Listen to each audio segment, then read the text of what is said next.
आशा करता हूं आप सब बहुत अच्छे होंगे। मेरा नाम है सिद्धांत अग्निहोत्री। स्टडी ग्लोस पे आपका बहुत बहुत स्वागत है। तो उधर एआई समिट और इधर डिफेंस पार्टनरशिप बात करेंगे।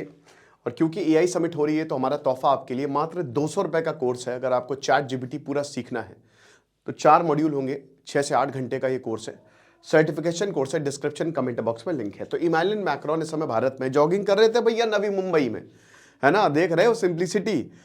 अब यार पीआर कैंपेन है, बाहर वालों की इतनी कोई खास पीआर कैंपेन होती नहीं है, तो वो ओरिजिनल है। तो भाई इमैनुअल मैक्रोन वैसे तो बहुत बढ़िया आदमी है, तो मस्त जॉगिंग करते हुए हमको नवी मुंबई में दिखे।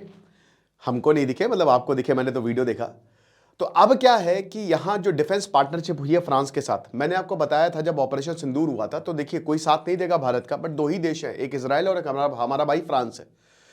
वो भी आपको शायद डायरेक्टली साथ ना दे, बट वो आपके साथ खड़े रहेंगे। और यही हुआ है। राफेल और ये सब फालतू बातें जो इन्होंने की है, कभी 2 हो जाते हैं, कभी 4 हो जाते हैं, कभी 8 हो जाते हैं। और अब दोस्तों इंडिपेंडेंट थिंक टैंक से लेकर नेवल ऑफिसर तक, किसके बाहरों के, जो बाहर के ऑफिसर थे, वो सब बता रहे हैं कि चड्डी उतार दी थी यहां पे पाकिस्तान के ऑपरेशन सिंदूर के दौरान भारत ने। तो अभी क्या है कि भाई फ्रांस से जो हमारी डिफेंस पार्टनरशिप है वो बहुत ही गहरी है। और अगर हाल में देखें तो सबसे ज्यादा हमने डिफेंस प्रोक्योरमेंट फ्रांस से किए हैं। राफेल एम की बात हुई है, राफेल हमने 114 के लिए और पैसा डाल दिया है।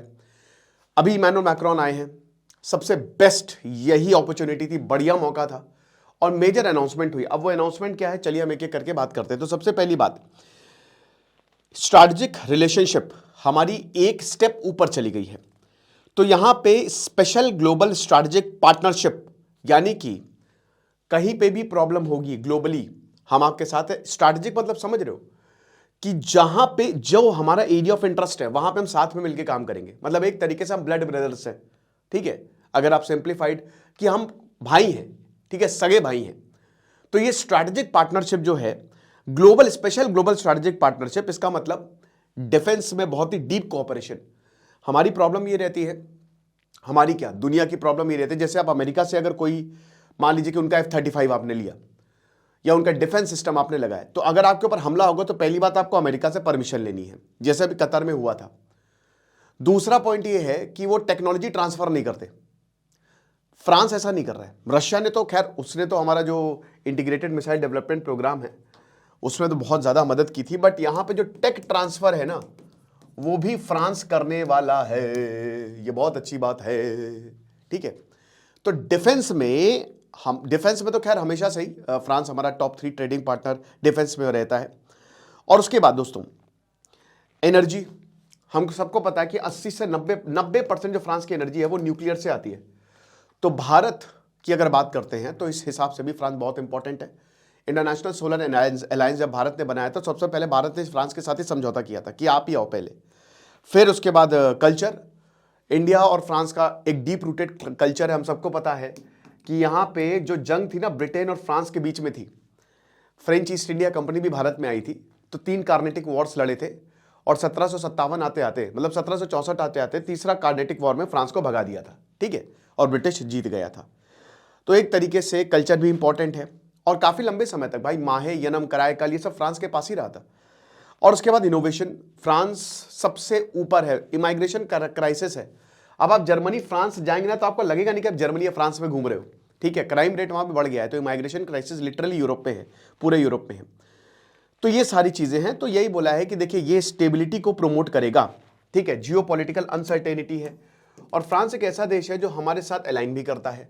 सेंट्रिस्ट आइडियोलॉजी है, ठीक है। अभी तो भारत में राइटिस्ट है, ठीक है, लेकिन अभी सेंट्रिस्ट आइडियोलॉजी है जो कि, और डेमोक्रेसी है फ्रांस, और एक स्टेबल सरकार वहां पे भी है, यहां पे भी है, ठीक है। इमैनुअल मैक्रोन, अभी बहुत बातें हो रही थी और उसके बाद इलेक्शन करवा दिए इमैनुअल मैक्रोन ने, पहले ही करवा दिया, उसमें भी इमैनुअल मैक्रोन जीते। तो उन्होंने साबित तो किया, काफी लंबे समय से वो हैं। अब उसके बाद डिफेंस कोऑपरेशन सबसे इंपॉर्टेंट है, वो 10 साल तक एक्सपेंड किया है। जो डिफेंस पैक्ट है उसको रिन्यू किया गया है, यानी कि जो मिलिट्री टाइज है दोनों कंट्री के बीच में वो बढ़ते जा रहे हैं। देखिए पाकिस्तान की जहां तक बात करते हैं, चाइना एक अलग है। चाइना तो खुद से ही बना रहा है, बट चाइना के जो प्रोडक्ट है वो ट्राइड एंड टेस्टेड नहीं है। और ये बात उठती है कि चाइना जो कर रहा है वो करता तो जा रहा है, लेकिन वो बस दुनिया को दिखाने के लिए। और ये काफी ज्यादा वैलिड भी लगता है, क्योंकि चाइना इंफॉर्मेशन वॉरफेयर फैलाता है। यानी कि चाइना झूठ फैलाता है, चाइना प्रोपागेंडा फैलाता है, प्रोपागेंडा कॉल फैलाता है। काबिलियत को, जो काबिल होता है उसको झूठ की जरूरत नहीं पड़ती, जो नाकाबिल होते हैं उनको झूठ की जरूरत पड़ती है। और ये हमने ऑपरेशन सिंदूर में देखा कि चाइना का HQ-9 डिफेंस सिस्टम पूरी तरीके से फेल हुआ, बल्कि चाइनीज वहां पे बैठे हुए थे कि कैसे इसको ऑपरेट करना है, पाकिस्तानियों को सिखा रहे थे। भारत की जो पार्टनरशिप है वो भले ही कम लोगों से है, मतलब कम देशों से है, बट बहुत ही सॉलिड है। इजराइल लीड करता है भाई टेक्नोलॉजी में, डिफेंस टेक्नोलॉजी में। फ्रांस अगेन लीडर है टेक्नोलॉजी में। पाकिस्तान की कोई पार्टनरशिप नहीं करता है, पाकिस्तान को देश कंट्रोल करते हैं। डिफरेंस है बहुत बड़ा, समझ रहे हो। और चाइना अलग है। तो इसीलिए भारत की जो पार्टनरशिप है, चाहे वो रशिया से हो, डिफेंस में बात कर रहा हूं, चाहे वो फ्रांस हो, चाहे इजराइल से हो, ये 3 देश हैं लेकिन सॉलिड है। और फिर भारत की काबिलियत भी बहुत ज्यादा है कि आप थोड़ा सा हमको बताओ तो फिर हम कहते हैं ना कि हल्का सा पूछ दो, हम अपने आप ही भागने लगेंगे।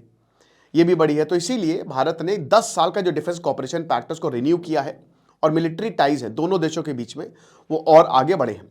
फिर उसके बाद हैमर मिसाइल से जो है वो भारत में बनेगी, ये बहुत बड़ी बात है। भारत में ऑलरेडी ब्रह्मोस, भैया लखनऊ में, हमारे लखनऊ में बन रही है ब्रह्मोस। तो हर साल 13 से 14 हज़ार ब्रह्मोस मिसाइलें जो है वो प्रोड्यूस हो जाती हैं।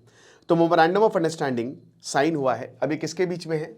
एक तो भैया ये हैमर, अगेन हैमर मिसाइल जो है वो फ्रांस इस समय प्रोड्यूस करता है।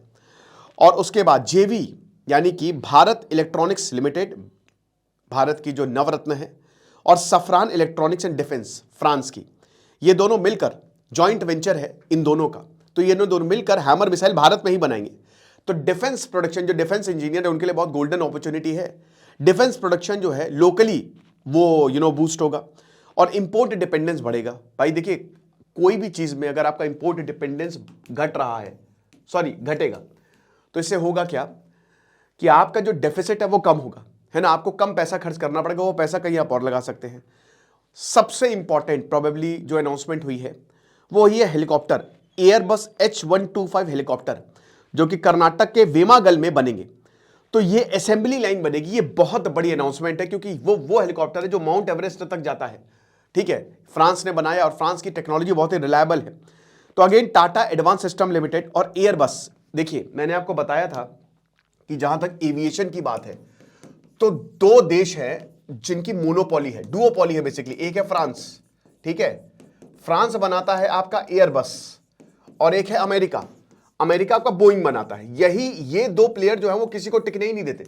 हमारे यहाँ जो इंडिगो या एयर इंडिया एक्सप्रेस है वो सब एयरबस हमने फ्रांस से खरीदे, ठीक है। ड्रीम लाइनर आया, चाइना का आया, सारे एयरक्राफ्ट अब फेल कर गए, किसी ने लिए ही नहीं।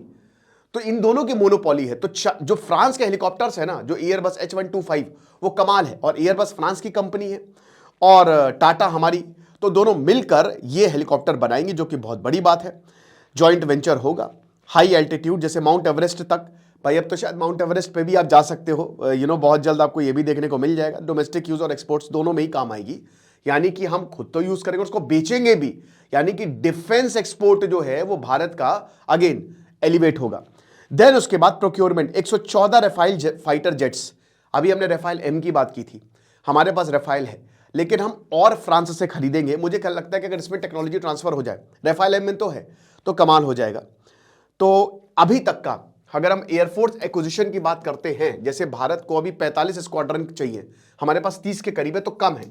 तो जाहिर सी बात है 114 रफाइल जो है जब इंडियन एयरफोर्स में आएंगे तो आप समझ लीजिए कि आसमान में फिर कोई किसी की औकात नहीं कि कुछ कर सके। तो ये जो रफाइल है ये अभी तक का एयरफोर्स का सबसे बड़ा एक्विजिशन है।